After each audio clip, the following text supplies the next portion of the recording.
enlarge an image from an early Pokémon Go trailer that still doesn't reflect anything that's possible in the actual game. For over a year now, dedicated Pokémon Go players have been asking for the ability to use the collected monsters more like they do in traditional Pokémon games, by trading and battling with other players directly. Pokémon Company President Sunekazu Ishihara confirmed to Bloomberg this week that those features were still being planned for the game. "We've only accomplished 10% of what Pokémon and Niantic are trying to do, so going forward we will have to include fundamental Pokémon experiences such as Pokémon trading and peer-to-peer battles, and other possibilities," the executive said. This isn't the first time monster trading has been promised for the hit mobile game, which still had 5 million daily users as of its first anniversary in July.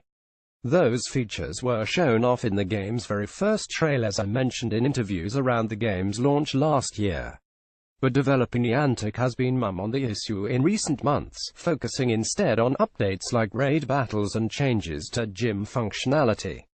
In a Polygon interview from March, Pokémon Go product manager Tatsuo Nomura said that any eventual monster trading in Pokémon Go would have to take place in person with nearby players, not across long distances.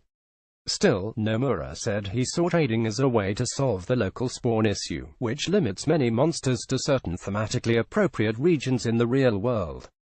When trading was initially planned for the game, the hope was that for some Pokémon, you have to know someone or find someone who lives in certain regions and meet and exchange, Nomura said. Instead, the heavily localized Pokémon stuck around while the trading features have remained unimplemented. "So what do we do with those in the real world?" Ishihara asked rhetorically in the Bloomberg interview. "One view is to have chilly Pokémon in a cold climate, but then that would also mean that people born on a tropical island want to be able to catch them. So we are always thinking of how to find the right balance between game design, how our Pokémon should exist, and how players feel about the collections. More than location issues, trading and personal battling will be a way to get players to interact with each other directly rather than simply playing alongside each other against a shared game world. That could be a good way for current players to encourage their fair-enough friends to join or rejoin the game, giving a potential viral shot in the arm to a game that has lost 80% of its peak player base."